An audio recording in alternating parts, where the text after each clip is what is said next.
첫째 날과 셋째 날, 첫째 날부터 셋째 날. 어떤 주석가들은 셋째 날 이후에 넷째 날, 다섯째 날, 여섯째 날과 앞에 첫째 날, 둘째 날, 셋째 날은 서로 다른 날이다. 이렇게 주장하는 사람들이 많아요. 이 창조론에 대해서는 여러 가지 학설이 있습니다. 또 어떤 사람들은 요즘에 이제 학교에서는 진화론을 가르치잖아요. 진화론을 가르치니까 진화론은 잘못된 것이다. 그건 하나의 가설일 뿐이지 정설이 아니다. 물론 맞는 얘기죠. 진화론을 발표한 사람이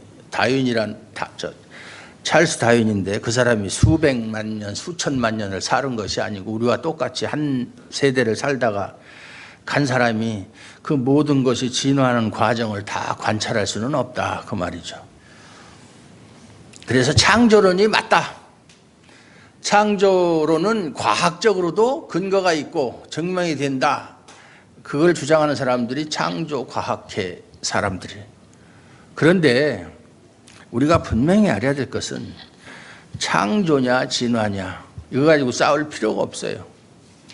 진화론을 믿는 사람은 진화론을 믿는 것이고 창조론을 믿는 사람은 창조론을 믿는 것이고 이 세상 모든 사람이 다 창조론을 믿는다 해서 하나님이 기뻐하실 일도 아니고 이 세상 모든 많은 사람들이 창조론을 거부하고 진화론을 주장한다고 해서 하나님이 섭섭하실 일도 없고 하나님을 우리와 같은 수준으로 생각하면 안 돼요. 하나님의 택함받은 자녀들은 하나님이 주신 믿음으로 말미암아 천지 만물이 하나님의 말씀으로 창조되었음을 믿습니다. 누가 뭐라고 해도. 그렇지 않은 사람들은 아무리 설득을 하고 설명을 하고 어떤 근거를 대도 안 믿어요. 그런 것은 불필요한 논쟁이다 그 말이에요. 창조가 맞느냐 진화가 맞느냐 창조냐 진화냐 그거 가지고 싸우는 것은 시간 낭비다. 그리고 우리가 알아야 될 것은 창세기에 나오는 태초에 있었던 창조의 사역은 그것이 완성이 아니다라는 것을 알아야 돼요. 완성이 아니다. 처음에 창조는 그것은 없어질 창조예요. 없어질 창조. 요한계시록에도 보면은 새 하늘과 새 땅이라는 단어가 나오는데 처음 하늘과 처음 땅은 없어지고 새 하늘과 새 땅이 우리에게 도래한다라고 말씀하고 있어요. 그러니까 하나님은 처음에 천지를 창조할 때 그것이 완성이 아니고 새 하늘과 새 땅을 바라보시면서 창조하신 거예요. 하나님의 계획 속에는 새 하늘과 새 땅이 있었다. 완성이 될 수가 없어요. 왜냐하면 우리가 잘 아는 대로 창조를 했는데 천지 만물을 창조하고 나중에 여섯째 날에 인간을 창조했는데 인간이 얼마 안 가서 글쎄 얼마나 시간이 흐른 다음에 타락을 했는지 그건 알 수가 없어요. 결국 인간이 타락으로 말미암아 모든 피조 세계도 같이 범죄하게 되었고 그래서 범죄한 처음 창조는 망할 수밖에 없다, 소멸될 수밖에 없다라고 하는 것을 하나님이 모르셨을 리가 없잖아요. 알고 계셨기 때문에 그 이후에 새로운 세계, 새로운 세상, 새 하늘과 새 땅을 준비하시고 창조를 하신 것이다 라고 우리가 말할 수가 있어요. 첫 창조는 지나가고 새 하늘과 새 땅이 도래할 것이다. 이것이 하나님의 계획이에요. 어떻게 하다 보니까 처음부터 잘 하려고 하나님이 하셨는데 인간이 생각 밖으로 타락을 했다. 그래서 계획을 수정하다가 보니까 안 되겠다. 처음 창조는 다 없애버리고 새 하늘과 새 땅을 만들어야 되겠다 하신 것이 아니고 처음 창조할 때부터 새 하늘과 새 땅을 바라보시면서 창조를 하셨다. 이렇게 생각을 하셔야 돼요. 만약에 그렇지 않으면 하나님은 한 치 앞도 내다볼 수 없는 인간과 마찬가지로 장래 일에 대해서는 전혀 무지한 그런 존재로밖에는 우리가 생각할 수밖에 없어요. 그건 아니죠. 그건 전지전능하신 하나님이 아니죠. 처음에 나도 잘하고 싶었는데 하다 보니까 그 인간들이라는 게 그렇게 만만치 않더라. 그래서 내가 인간 만든 것을 참 후회한다. 그래서 나도 어쩔 수 없이 계획을 수정했다. 이런 하나님이 아니다라는 거예요. 예. 지난 시간에 말씀드린 것처럼 이 창세기에 대해서는 얘기할 게 상당히 많다고 그랬죠. 근데 그것만 너무 장시간 이야기하면 또 지루한 감도 있고, 지금 성경을 강의하는 건지 아니면은 뭐 어떤 뭐 논문을 발표하는 건지 뭐 그런 생각이 들을 수도 있고, 그래서 개략적인 것만 말씀을 드립니다. 처음에 하나님이 하신 일은 빛을 창조하셨다. 빛이 있으라 하심에 빛이 있었다. 빛을 창조하신 것이 맨 처음 하신 일이에요. 첫째 날.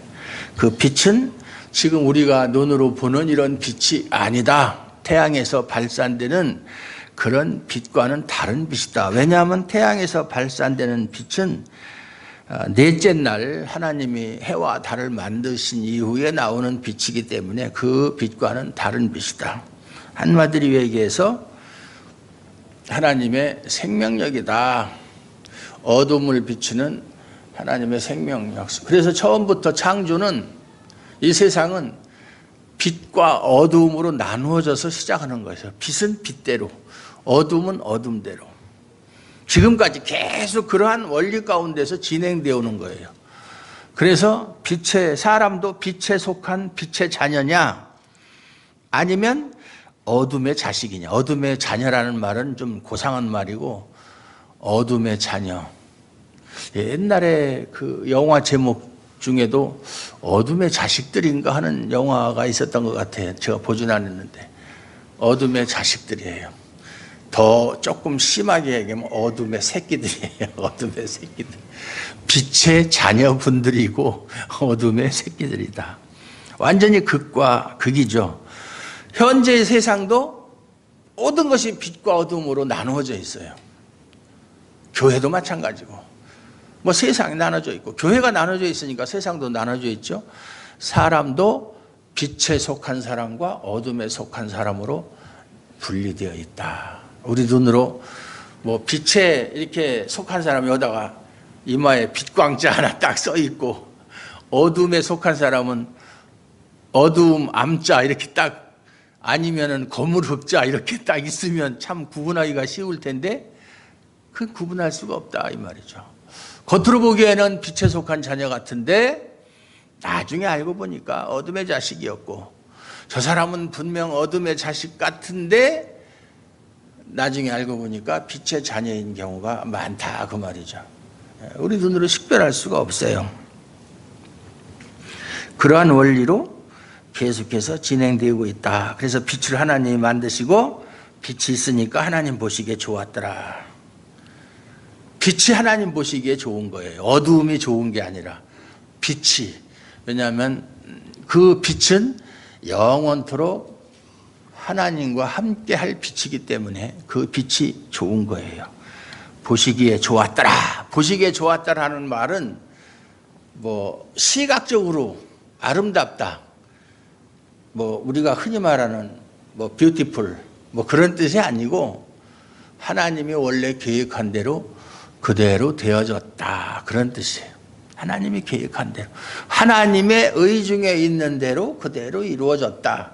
그게 보시기에 좋았더라 하는 뜻이에요.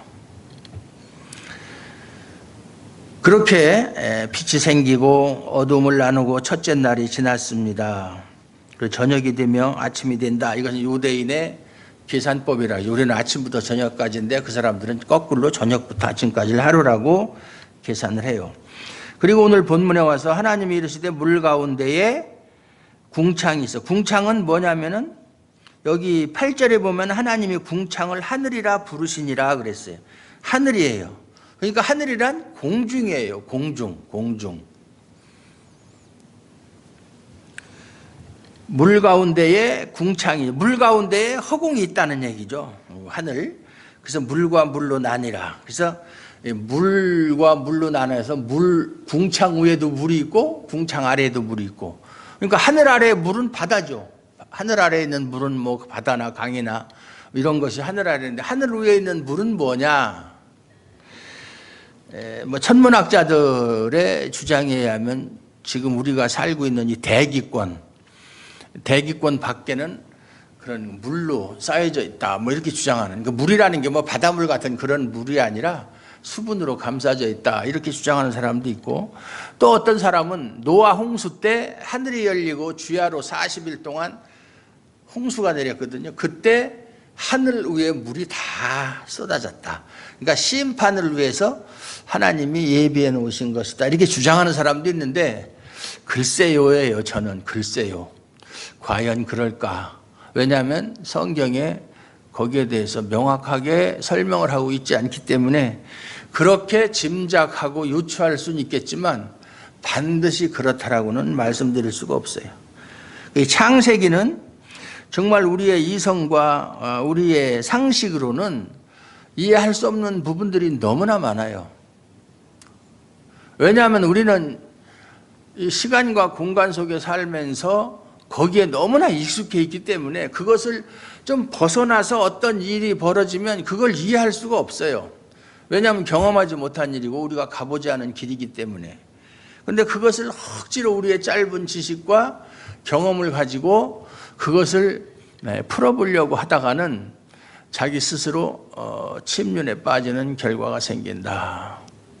모르는 것은 모르는 채로. 칼빈이 이야기했듯이 성경이 가는 데까지 가고 모르는 데서 멈춰라 그랬어요. 성경에서 말씀하는 것은 그대로 믿되 성경이 말씀하지 않은 것까지 알려고 하지 말아라. 모르면 모른다고 얘기해라. 그것이 유식한 무식이다. 모르는 것은 모른다고 해라. 왜냐하면 하나님의 말씀을 우리 인간이 다 이해할 수 없어요. 우리 인간이 그것을 다 이해할 수 있으면 그건 하나님의 말씀이 아니에요. 그래서 터툴리안이라는 철학자는 말하기를, 나는 불합리하기 때문에 믿는다. 하나님의 말씀이 내 이성으로 이해가 안 되기 때문에 나는 믿는다라고 얘기했어요. 다 이해가 되면 믿을 필요가 없죠. 다 그런 건데. 그래서 궁창을 만들고 궁창 아래의 물과 궁창 위의 물로 나누게 하셨다. 그리고 그대로 되었다.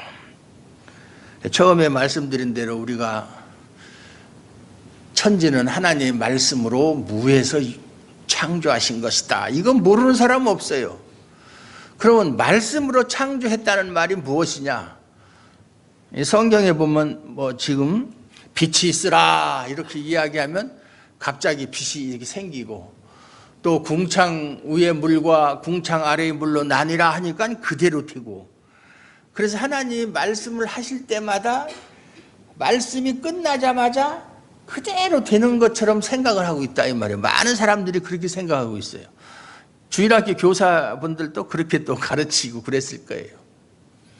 그런데 그 요한복음에 보면 예수님을 말씀이라고 그랬죠. 태초에 말씀이 계시니라. 이 말씀이 하나님과 함께 계셨고, 그래서 이 말씀은 하나님이시라. 예수님을 말씀이라고 그랬고 하나님이라고 그랬어요. 그러면 세상을 말씀으로 지었다는 얘기는 말씀이라는 것이 무엇이냐? 말씀이라는 게 우리가 보통 말하듯이 입에서 나오는 어떤 그 의미를 가진 그런 음성을 말하느냐?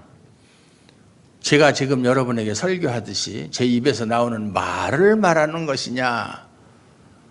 그렇다면 예수님을 말씀이라고 그랬을 때 하나님이 말씀하실 때마다 예수님이 톡톡톡톡 입에서 튀어나오느냐? 그건 아니잖아요. 그건 아니잖아요. 그래서 예수님을 말씀이라고 하는 이야기는, 이 말씀이란 말이 그 로고스라는 말인데, 그리스어로 사도 요한이 요한복음을 기록하면서 이 예수님을 표현할 말이, 적당한 말이 무엇인가 상당히 고심을 했어요. 그런데 그 당시 사람들은 헬라 철학에 아주 능숙해 있어가지고 헬라 철학에서 로고스라는 단어를 빌려왔어요. 그 로고스라는 단어의 뜻이 이성이라는 뜻도 있고 지혜라는 뜻도 있고 뭐 여러 가지 말이라는 뜻도 있고 여러 가지 뜻이 있어요. 그래서 이 말이 예수님을 설명하는 데 가장 적합하겠다. 그래서 로고스라는 말을 사용했는데 우리는 로고스를 단지 한 가지 의미, 즉 말, 워드, 말씀 하나, 말이라고 하는 그 뜻으로만 해석을 하니까 이게 이상한 해석이 되는 거예요. 중국어 성경에는 도라고 그럽니다. 도, 길도자. 근데 그 사람들이 도라고 할 때 그 도는 길이라는 뜻도 있지만 진리를 말할 때 도라고 그래요. 도, 따오, 도라고 그래요. 그러니까 예수님은 진리다. 중국어 성경에는 태초에 진리가 있었다. 그것이 오히려 우리말 성경에 있는 말씀이 계시니라 하는 말보다는 더 낫다라고 생각을 해요. 어떤 이성, 어떤 지혜, 우리가 알 수 없는 어떤 지혜가 있었다. 아니면 어떤 원리가 있었다. 뭐 그렇게 설명하는 것이 차라리 낫지 않겠는가. 그래서 그 모든 뜻을 함축한 말이 로고스라는 말이다. 그 말, 로고스.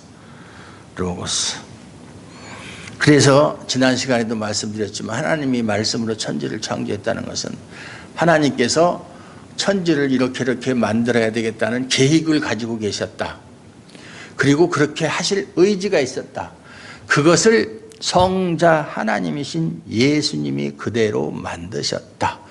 그래서 창조자는 성삼위 하나님이시지만 그 중에서도 성자 하나님이시다. 우리가 구원론을 이야기할 때도 성부 하나님은 구원할 것을 계획하시고 성자 하나님은 그것을 성취하시고 십자가의 죽으심으로 성령 하나님은 그 성취된 것을 믿음으로 받아들이게 해서 구원받도록 적용하시는 역할을 한다. 똑같아요. 천지 창조도. 그런 원리에 의해서 천지가 창조된 거예요.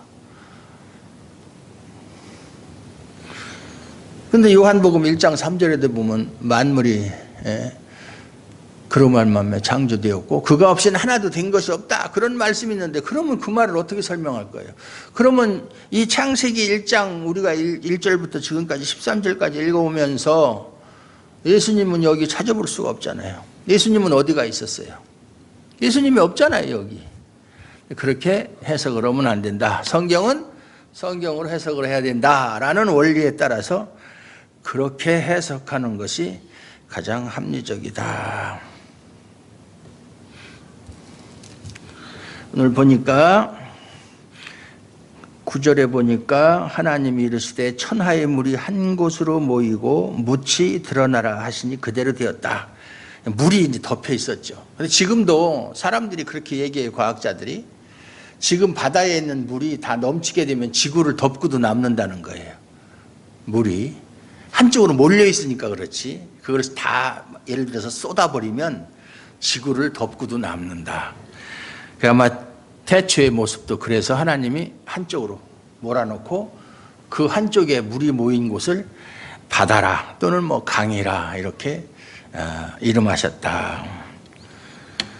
한 곳으로 모이고 묻이 드러나라. 그러니까 이제 땅이 드러나겠죠. 뭐 지금도 바다 밑에는 역시 땅이 있는 것처럼 옛날에도 땅 위에 물이 있었는데 물을 한쪽으로 밀어놓으니까 결국은 묻이 드러났다. 그 묻이 이제 육지가 되었다. 그 말이죠. 하나님이 묻을 땅이라 부르시고 땅, 모인 물을 바다라 부르시니 하나님이 보시기에 좋았더라. 보시기에 좋았더라. 하나님의 의도하신 대로 그대로 되었다. 그 얘기죠. 땅은 아마드,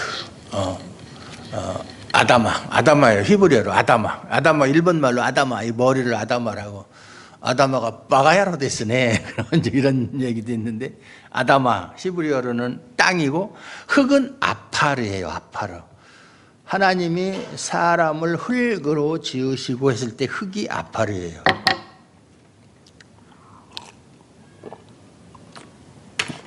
아파르는 티끌 또는 먼지. 사람은 티끌과 먼지로 지었다. 그냥 가장 하찮은 존재라는 얘기예요. 티끌 먼지보다 더 하찮은 존재가 뭐가 있어? 사람한테 뭐 그 당시 사람이 없었지만 발로 밟히면서 그런 존재, 밟히는 존재. 그럼에도 불구하고 하나님이 사람을 티끌로 만들었지만 하나님의 형상대로 만들었기 때문에 모든 피조물 중에 가장 뛰어난 피조물이 되었다, 그 말이에요. 사도 바울이 뭐라고 얘기했어요? 우리가 이 질그릇 속에 보배를 가졌다. 질그릇은 흙으로 만들죠. 흙.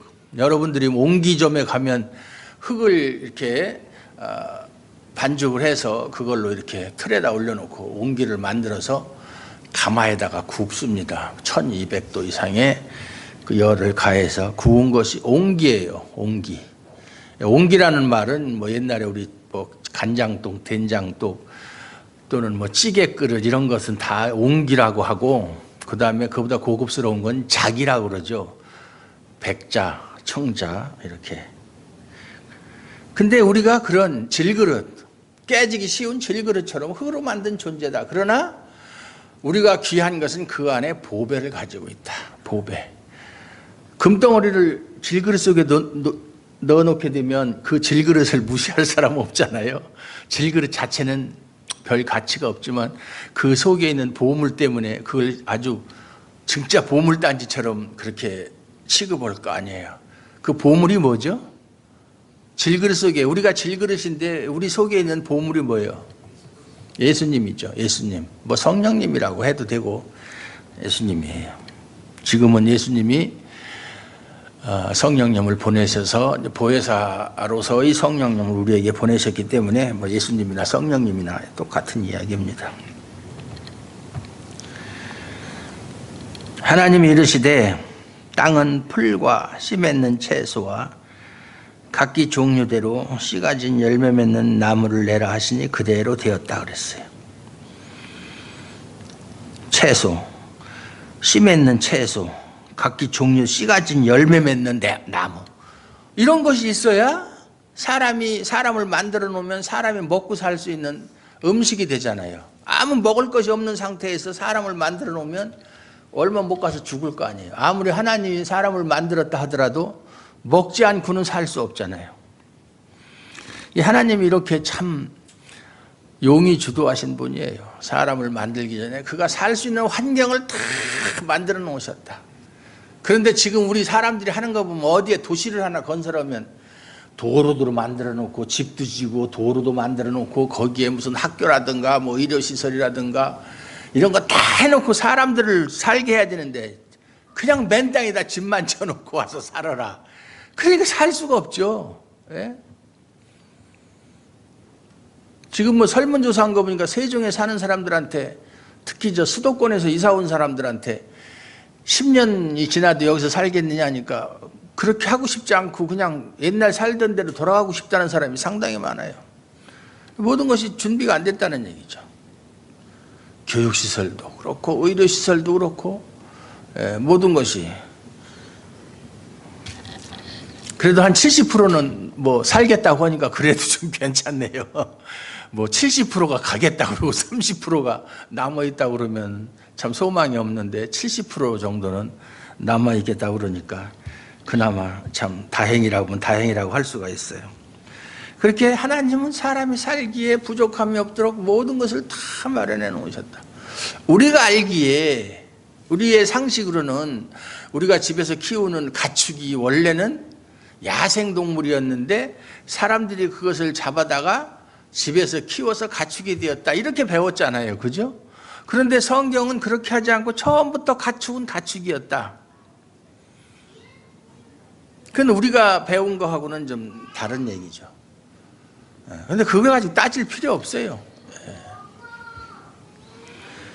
성경은 과학이나 뭐 천문학이나 뭐 지질학이나 뭐 어떤 방법으로도 그것을 명쾌하게 풀어낼 수가 없어요. 왜냐? 신의 영역을 우리가 인정을 해야 되는 거예요. 신의 영역과 인간의 영역을 우리가 구분을 해서 생각을 해야 되지, 인간이 아무리 지혜가 뛰어나다 하더라도 모든 것을 다 할 수 있어요? 지금 우리가 치료할 수 없는 병들이 얼마나 많아요.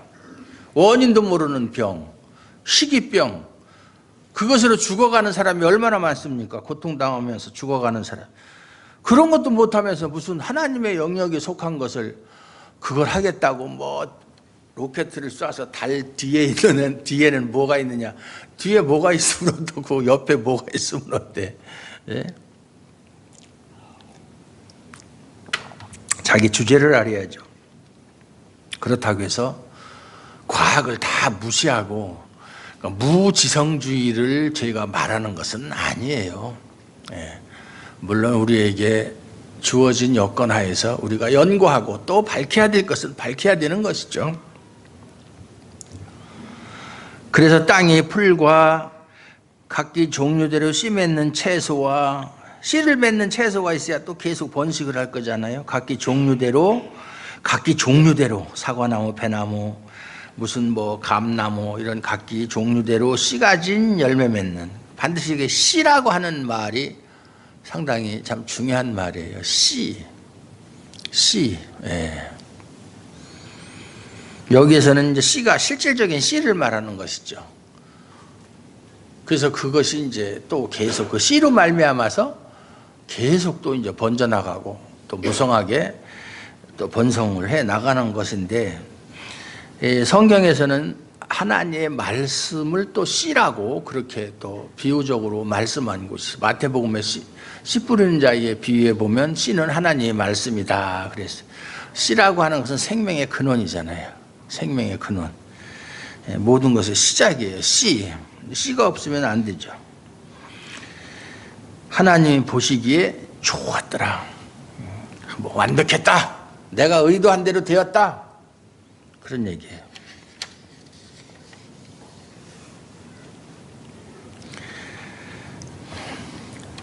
오늘 말씀의 핵심은 지난 시간에 이어서 하나님은 세상을 빛과 어둠으로 나누셨다. 빛과 어둠을 처음부터 분리하셨다. 그래서 하나님이 인간을 창조하셨을 때는 뭐 여러 가지 동물 중에 하나, 그 중에 하나의 한 종을 만드는 것에 그치는 것이 아니라 하나님께서 인간을 통해서 하나님의 자비, 긍휼, 사랑, 이것을 드러내도록, 하나님이 이러한 하나님이다, 하나님의 속성, 하나님의 존재의 의미를 만천하에 드러나게 하기 위해서 인간을 창조하셨다. 그렇다면 우리 인간이 해야 할 의무는 하나님의 사랑과 자비와 긍휼을 전파하는 것이 우리의 사명이다, 그 말이에요. 단순히 그저 다른 짐승들처럼 먹고 마시고 뭐 번식하고 그러는 것이 인간의 목적은 아니다. 그건 짐승과 다를 바가 없죠. 빛과 어둠을 나누셨는데 사람도 빛과 어둠으로 나눴다고 그랬죠. 그러면 사람을 빛과 어둠으로 나누는 기준이 뭐냐? 그러면 기준이 인간의 행함을 보고 가르는 것은 아니다. 오늘 오후에 누가복음 강의할 때도 똑같은 이야기가 나오는데, 세상에서는 사람을 평가할 때 그 사람이 이룬 업적이나 공로나 아니면 그 사람의 행실을 보고 사람을 평가를 해요. 그렇죠? 그런데 하나님은 인간의 행위를 보질 않아요. 왜 보지 않을까요? 왜 하나님은 인간의 행위를 보고 빛과 어둠으로 나누지 않을까요? 왜 행위를 보지 않을까요? 뭐 지금 설교 시간이니까 공부 시간이 아니 여러분에게 답을 기대하지 않겠지만 볼 필요가 없어요. 왜냐하면 그놈이 그놈이니까. 예? 하나님이 보실 때는 잘난 놈 못난 놈이 없다 그 말이에요. 사람의 판단 기준과는 다르다는 얘기예요. 하나님이 보실 때는 다 죄인이에요. 다 죄인이에요. 아담의 후손으로 태어난 사람은 다 죄인이에요. 거기서 잘난 사람이 어디 있고 못난 사람이 어디 있어요. 다 죽어서 멸망당하고 지옥 갈 사람들인데, 지옥 갈 사람들이 뭐 더 좋은 지옥 가고 좀 덜 나쁜 뭐 지옥 가고 그렇게 구분하겠어요? 지옥 가면 그것으로 끝나는 것이지. 예? 교도소 가서 아무리 대접을 잘 받아봤자 교도소고, 거기서 고생해봤자 교도소고 똑같은 거예요. 하나님은 인간 행위를 보지 않는다. 그러면 하나님은 무엇을 근거로 빛과 어둠에 속한 사람을 구분하는가? 그 사람이 하나님의 은혜와 자비를 아는가 모르는가로 구분을 하신다. 하나님의 은혜를 아는가? 하나님의 자비를 아는가? 하나님의 긍휼하심에 대해서 그것을 깨닫고 있는가? 아는 사람이 참된 사람이에요. 하나님의 은혜를 아는 사람이 참된 인간이에요. 그 사람의 행위를 보질 않아요. 행위는 그게 다 거기서 거기에요. 평생을 자기 재산을 다 털어서 가난한 사람을 돕던, 평생을 가난한 사람과 병든 사람을 위해서 일생을 바쳤던, 그러지 않았든지 간에 하나님 보실 때는 거기서 거기에요. 우리가 볼 때는 그 사람은 참 성인이다 이렇게 평가할 수 있겠지만 하나님은 그렇지 않다. 그래서 하나님의 은혜와 자비와 긍휼을 모르면 그 사람이 어떤 업적을 쌓았어도 어떤 일을 했든지 간에 그 사람은 어둠에 속한 사람이고 어둠의 자식이다, 그 말이에요. 하나님은 그렇게 판단을 하신다. 하나님의 말씀을 다 받아들이고 다 인정한다고 해서 그 사람이 참된 인간도 아니고, 그 말씀을 통해서 하나님의 은혜와 자비를 깨닫는 사람이 하나님이 보실 때 빛에 속한 사람이다, 그 말이에요. 예. 성경을 많이 읽어서 성경 내용에 대해서는 아주 그냥 뭐 다 외우다시피 하는 사람들 많아요. 특히 중국 같은 데 가면 이 사람들은 뭐 성경 이외에는 읽을 책이 없기 때문에 맨날도 성경만 읽어가지고 성경이 다 걸레처럼 되듯이 성경을 읽어가지고, 우리가 보면 막 성경이 다 찢어지고 뭐 또 거기다 밑줄 긋고 그래서 그냥 너덜너덜해요. 성경 내용은 잘 아는데 한 가지 흠이 뭐냐? 의미를 모른다는 얘기예요. 의미를 알아도 잘못 알고 있다. 아무 의미 없어요. 그 소용없는 거예요. 그게 내용을 아무리 알고 있고 다 외우고 있으면 뭐예요? 그 의미를 모르는데, 의미를 모르면 그 의미를 깨달아서 그 깨달은 하나님의 말씀대로 살아가야 되는 것인데 그게 나올 수가 없잖아요. 그게 나올 수가 없어요. 소용이 없어요. 그래서 하나님 말씀을 통해서, 특히 이 창조 사건을 통해서 우리가 하나님의 은혜를 깨닫게 되면 이 세상 만물의 존재의 근원이 하나님께 있고, 하나님이 천지 만물을 창조하신 주인이시고, 결국 내가 세상에 지금 존재하는 것 자체도 하나님의 은혜로 내가 존재하는 것이다 라는 것을 깨닫게 된다 이거죠. 예. 나의 존재 근거가 무엇인가? 하나님이에요. 조상도 아니고 뭐 조상께 제사를 잘 드려서 복을 받아서 그런 것도 아니고, 제가 아는 중국에서 같이 선교를 하던 목사님이 저기 완도에 섬으로 갔는데 어제 전화가 왔어요. 무슨 일만 있으면 전화를 해요. 전화를 해가지고 지난주 잘 보냈습니까? 그랬더니 잘 보냈다고. 교인이 몇 명 있습니까? 그랬더니 원래는 3명인데 3명밖에 없었어요.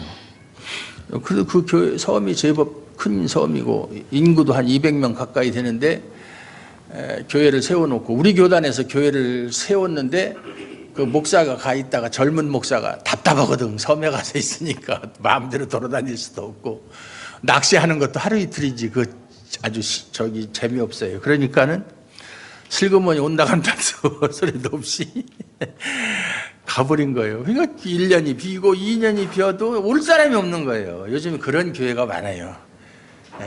놀고 먹는 목사는 많은데 비어있는 교회도 많다. 안 가려고 그런다 이 말이죠. 이거 따지고 저거 따지고 말이죠. 그게 참 문제다. 그래서 이 목사는 우리 교단 목사도 아닌데 내가 가겠다 그러니까 우리 교단에서 어차피 비어있는 교회 갈 사람도 없으니까 그럼 가려면 가라. 선심을 써가지고 갔는데 원래 세 사람이 있는데 이제 그동안 예배를 이제 한 집사가 인도를 한 모양이에요.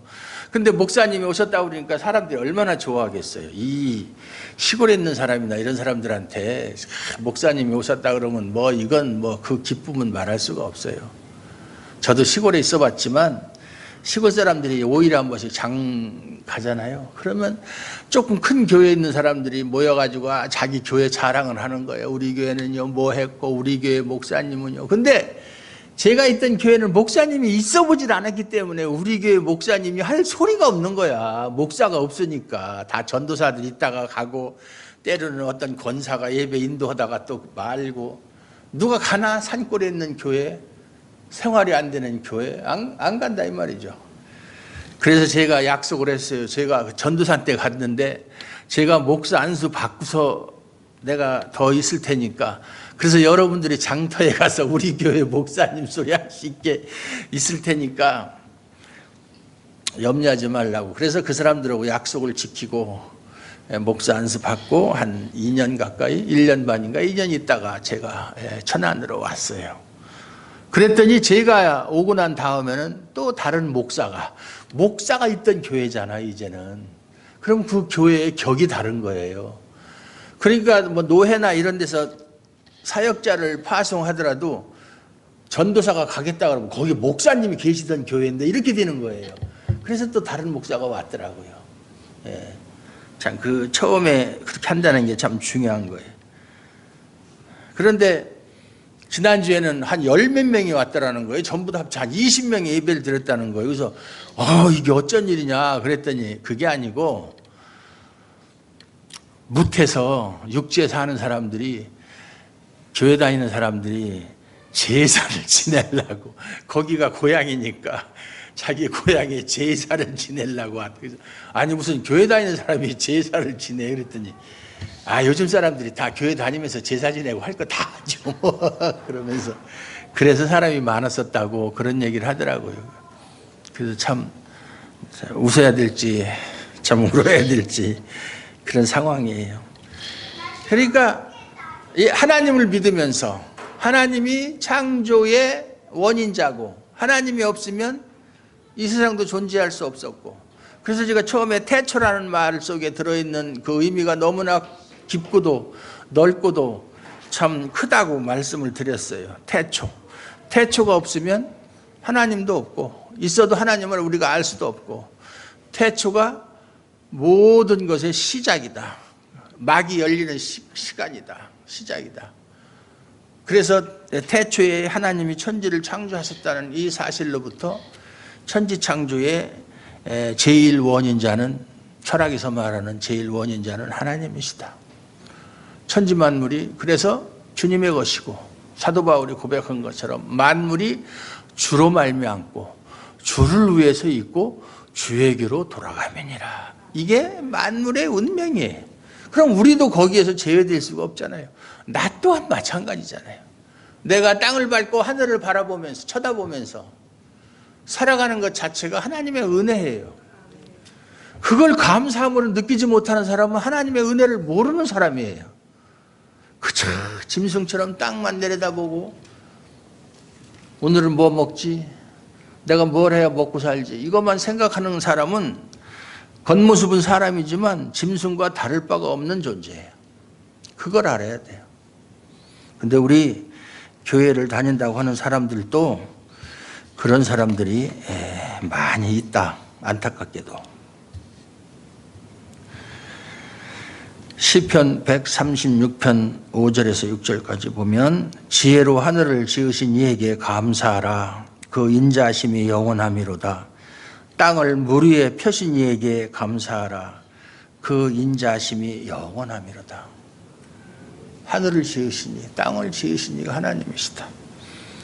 내가 이 세상에 살아있는 것도 하나님의 은혜다. 이런 사람은 자기 수중에 뭐가 있고 없고 그거 가지고서 있으면 허허거리고 없으면 이맛살 찌푸리고 그렇게 살지 않는다 그 말이에요. 예? 있게 한 욥의 고백처럼 주신 이도 하나님이시고 또 취하신 이도 하나님이시니 하나님의 이름이 영광을 받으실지어다.